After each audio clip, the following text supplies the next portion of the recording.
그 하나하나의 각각을 본다면 그다지 기적처럼 보이지 않을 수도 있겠지만 지금 말씀드릴 네 가지를 모두 다 듣고 나면 누구라도 고개를 끄덕이실 만큼 신기하시지 않을까 이렇게 생각됩니다. 한 가지 좋은 일은 그냥 좋은 일일 뿐입니다. 두 가지 좋은 일이 한꺼번에 일어난다면 대단한 격경사라고 감탄할 것입니다. 그러나 좋은 일이 만약 한꺼번에 네 가지씩이나 일어난다면 그것을 기적이라는 단어 외에 다른 말로 설명하기가 어렵지 않을까 생각합니다.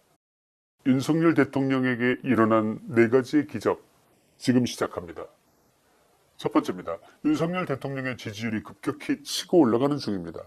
취임 후 실시된 여론조사에서 취임 일주일 전에 비해 무려 11%포인트나 올라갔습니다. 그것도 단 일주일 만의 일입니다. 긍정평가는 52%, 부정평가는 37%. 이런 지지율의 급격한 상승은 용산 집무실의 선택에 대한 최초의 부정적 여론이 점점 긍정적인 방향으로 변하고 있음을 보여주는 조짐으로 분석됩니다.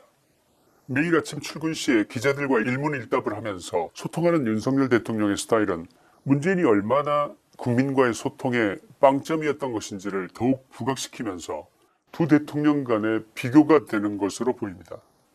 수시로 참모들과 소통을 하는 대통령의 이미지를 국민들이 좋아하기 시작했다는 신호를 보낸 것으로 해석됩니다. 이대로라면 5월 말쯤 가서 어쩌면 70% 가까이까지 지지율이 올라가는 것도 가능해 보일 정도로 지금 분위기는 그야말로 파죽지세입니다.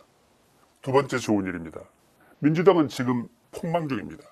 당 전체가 걸려도 너무 더럽게 걸려서 연이은 망신을 당하고 있는 점은 윤석열 정부에게는 반면의 호재가 아닐 수 없습니다. 뉴스를 통해서 아시겠습니다만 최근 민주당 박완주 의원의 성비위 사건이 터졌습니다. 민주당은 행여 6일 지방선거에 악재가 될까봐 즉각 박완주를 당에서 제명함으로써 신속한 꼬리 자르기에 나섰습니다만 이것으로 끝날까요? 문제는 수없이 많은 성폭력, 성추행 등 성과 관련된 비위가 나왔다 하면 민주당이라는 점은 어떻게 봐야겠습니까? 국민들은 이럴 겁니다. 또 나왔네. 그것도 또 민주당이네. 아시지 않습니까? 안희정 충남지사, 고 박원순 시장, 오거돈 부산시장, 여배우 관련해서 이재명 시장, 그리고 최근에는 김환희 의원실의 성폭행 사건, 최강욱 의원의 성희롱 발언에 이르기까지 성비위가 있었다면 모두 민주당 사람들입니다. 오죽하면 더불어민주당을 더불어만진당이라고 부르는 것이 일상이 되었겠습니까? 어쩌면 6일 지방선거는 검수한박 아니라도 더불어만진당이라는 이름만으로도 이미 폭망 분위기가 된 것 같습니다. 오죽하면 민주당 지방선거 출마자가 이런 프랭카드를 내걸었겠습니까? 나는 절대 아니에요. 나는 달라요. 코미디도 이런 코미디가 또 어디 있겠습니까? 세 번째입니다. 북한의 코로나 창궐 상황은 뜻밖의 윤석열 정부에게는 북한을 자연스럽게 다룰 수 있는 조로의 기회를 안겨주고 있습니다.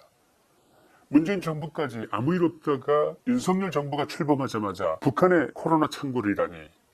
북한의 어려움을 이렇게 표현해서 죄송하지만 문재인 정부는 북한에 코로나가 발생하고 백신을 매개로 북한과 대화를 재개하기를 너무너무 갈망했는데도 문재인 재임 중에 북한의 코로나 창궐과 같은 그런 일은 일어나지 않았습니다.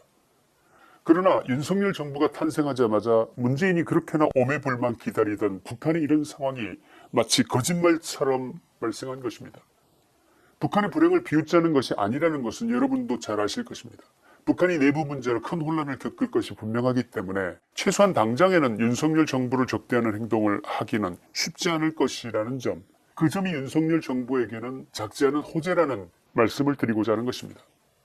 5월 13일 북한 조선중앙통신에 따르면 현재까지 35만 명의 이상 발열자가 발생했고 격리 치료자는 18만 7,800여 명이며 사망자는 6명이라는 것입니다. 전날인 12일 하루에만 1만 8천여 명의 감염자가 발생했을 정도라는 것인데 정부를 통제하는 공산당의 입에서 이러한 보도를 내보내면서 상황을 인정할 정도라면 실제로는 훨씬 더 심각한 수준의 코로나 창궐일 가능성이 높다는 것이 전문가들의 의견입니다. 북한이 일주일이 멀다 하고 미사일로 무력 시위를 해왔기 때문에 윤석열 정부 입장에서 이에 대한 대응책에 고심하던 중이었는데 북한이 코로나 창궐 사태를 맞았다는 것은 북한으로서는 내키지 않더라도 어쩔 수 없이 윤석열 정부에게 한풀 꺾여 들어올 수밖에 없다는 것을 의미합니다. 문재인은 온갖 것들을 다 퍼주고도 소대가리라는 등 온갖 모욕을 당해왔지만 윤석열 대통령에게는 때마침 북한에 코로나가 창궐하는 상황이 오므로써 코로나 백신 및 의약품 원조를 명분 삼아 북한과의 관계를 원만하게 이끌어갈 계기를 자연스럽게 만들 수 있는 그런 상황이 온 것은 우연의 일치로 보기에는 너무나 타이밍이 기가 막히지 않느냐는 말씀입니다. 문재인은 온갖 쇼를 하면서 김정은에게 다가가려 했어도 안 되던 것을 윤석열 대통령은 가만히 앉아 있어도 북한이 다가올 수밖에 없는 여건이 지금 만들어지고 있는 것 아니냐는 말씀입니다. 어떻게 윤석열 정부는 이렇게나 운이 좋은지 그저 감탄하지 않을 수가 없습니다. 네 번째입니다.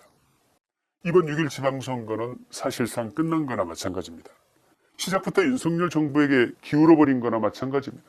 한마디로 완승을 장담할 수 있을 것입니다. 왜냐하면 늦어도 5월 25일까지는 전국의 소상공인 370만 명의 통장에 1가구당 최소 600만 원의 손실보전금이 꽂히기 때문입니다.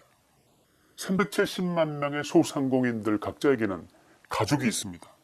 유권자가 한 가정당 3명인 경우를 계산한다면 총 1110만 명에게 그 혜택이 직접적으로 돌아가는 것입니다.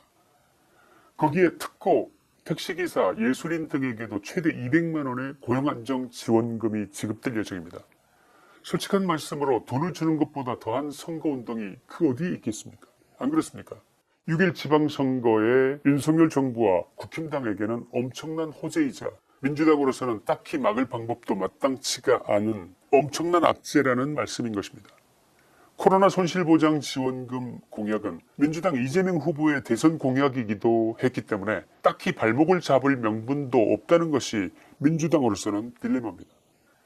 4.15 때 민주당이 코로나 지원금 100만 원씩을 전 국민에게 쏘면서 이용해 먹었던 바로 그거 아닙니까? 거기에 선거 부정까지 저질렀지만 말입니다.